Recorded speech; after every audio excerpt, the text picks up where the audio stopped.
Joseph était courtisé par la femme de Potiphar. C'est parce que tu ne lis pas la Bible et tu ne lis pas les commentaires. La femme de Potiphar, les commentateurs bibliques disent que sa beauté était tellement légendaire. Elle était racontée dans tout l'Orient. La femme de Potiphar, elle avait une beauté. Je ne sais pas à quoi elle ressemblait. On dit qu'elle était magnifiquement magnifique. Donc, elle n'avait pas 3 couches de peinture, 4 couches de...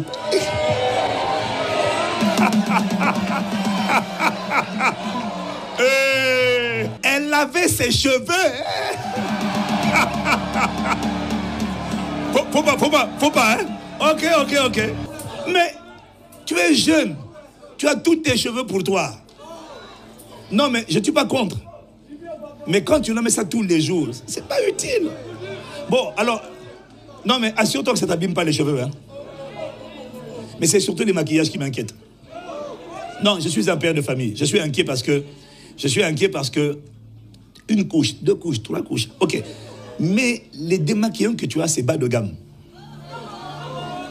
Et donc, ça lève, mais ça t'abîme la peau. Donc, mets un peu. Mais ne mets pas trop. Mais quand tu peux, mais ne mets pas trop. Parce que moi, ma crainte, c'est qu'à 35 ans, je n'ai pas envie que tu aies le visage qui est épaissi. Parce que j'ai déjà vu ça. Toi, tu n'as pas vu. Moi, j'ai vu. Donc, je veux préserver les jeunes de ce que j'ai vu. Voilà. Je rigole, mais en même temps, je veux vraiment les protéger. Tu comprends? C'est comme défrisage. Tu n'as pas envie de défriser tout de suite. Tu défrises pourquoi? Bon, excusez-moi, je vais là où l'esprit me conduit. Hein?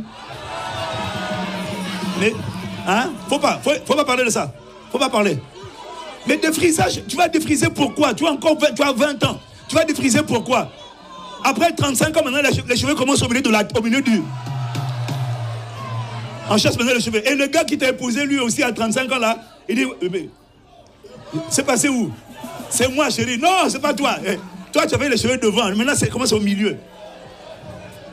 Donc, c'est ce qu'on appelle la sagesse des pères.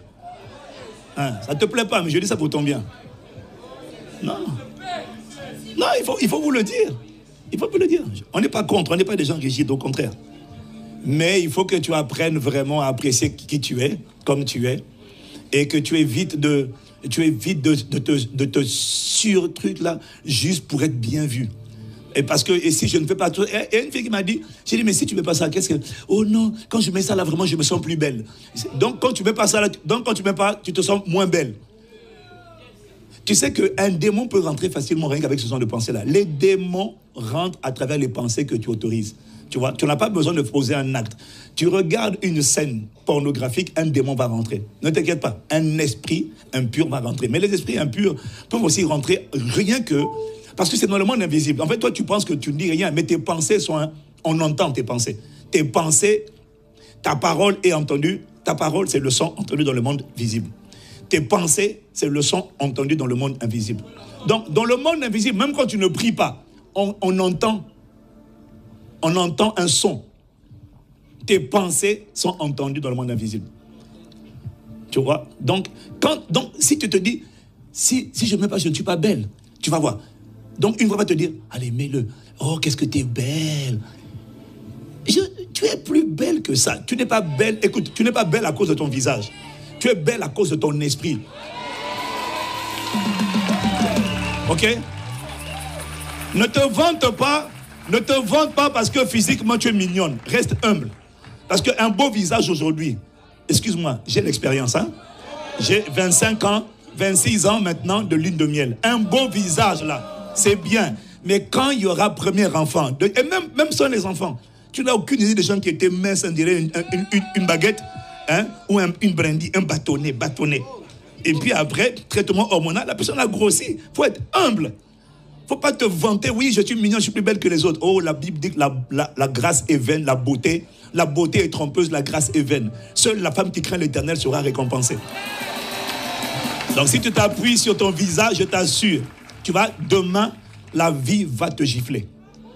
La vie va t'humilier et te gifler.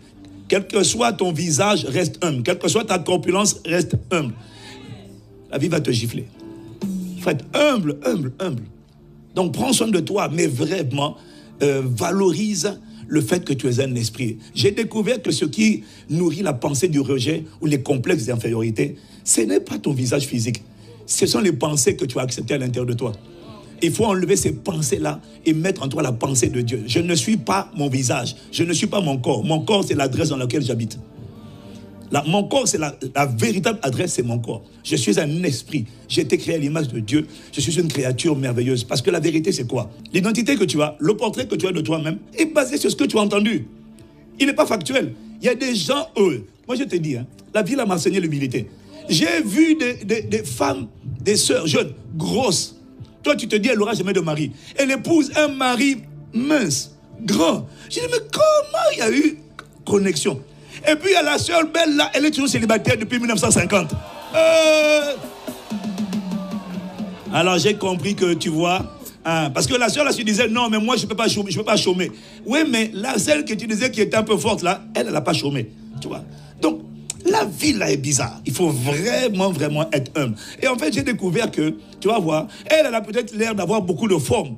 Mais elle a attiré le gars par ce qu'elle dégageait.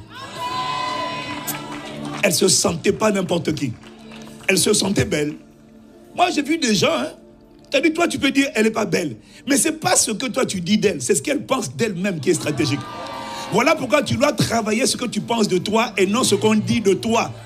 Voilà pourquoi tu dois cette année avaler le livre comme tu ne l'as jamais fait. Tu ne pourras pas empêcher les gens de penser à ton sujet ce qu'ils pensent. Mais tu peux changer ce que toi tu penses, parce que ce qui est plus important, ce n'est pas ce que les gens pensent, c'est qu'est-ce que toi tu dis de toi. C'est ça qui compte. Et c'est ça qui construit l'estime personnelle. C'est ça qui construit l'identité. L'élément le plus important sur la pièce d'identité, ah oui, c'était la question que j'ai posée aux jeunes là. Hein? C'est ça, hein? Quel est l'élément le plus important sur la pièce d'identité? Hein? C'est la photo. Ben oui, l'élément le plus important sur la pièce d'identité, c'est la photo. Pourquoi? Parce qu'il y a plusieurs faux passeports. Les gens font, tu as des gens, ils ont plusieurs pièces d'identité. Ok? Je parle des films d'espionnage. Hein? Ils ont plusieurs, c'est pas le même nom. Mais tu vas voir qu'ils passent à chaque fois les frontières. Le plus important, c'est la photo. Donc, dans ton identité, le plus important, c'est pas ce qui est écrit. Nom, prénom, ville d'origine. C'est quel portrait tu as. Quel est le portrait que tu as de toi. C'est ça qu'on regarde en premier. Tu vois? Tu vois, c'est pas ce que tu fais qui définit ce que tu penses de toi. C'est ce que tu penses de toi qui compte. Et c'est pas parce que j'ai raté 3 fois que je suis nul. Je ne suis pas ce que je fais. Je suis ce que je suis par la grâce de Dieu. Et c'est tout. Le problème, c'est qu'est-ce que Dieu dit que je suis. Et c'est là où on a une génération que Satan a réussi à décimer. Parce qu'elle dépend de l'affirmation des gens. Et c'est pour ça qu'il y en a qui mettent 5 couches de peinture. Plus la perruque là. Mais mais la perruque là. Mais au moins mettez ça bien. Je dépose, je suis parti, je m'en vais. Vous ne voulez pas, vous voulez pas la vérité, vous voulez pas. Mais il faut bien mettre ça. Mais on doit pas voir le... Shakata parakata. Mais je suis en train de vous aider. Je suis en train de vous aider. La Bible dit que les blessures d'un ami prouvent sa fidélité. C'est parce que je t'aime, ma fille. Je dois te dire les choses. Parce que je vais te dire une chose. Hein. Moi, je te dirai des choses que les garçons ne te disent pas. Mais qu'ils pensent. Ah oui, oui. Je te dis des choses qu'eux, ils ne te disent pas. Ils te laissent comme ça. Mais ils le pensent. Je viens t'aider à ajuster parce que les gens ne te diront pas. Par contre, je vais te dire une chose. Ils te jugent. Ils te jugent. Et puis, ils tirent des conclusions. Et puis, ils mettent des étiquettes. Mais ils ne disent rien. Il y a des choses que les gens ne te disent pas. Mais ils ont jugé. Ils ont tiré des conclusions. Donc, bénis Dieu quand tu as un père qui te dit les choses que tu dois entendre.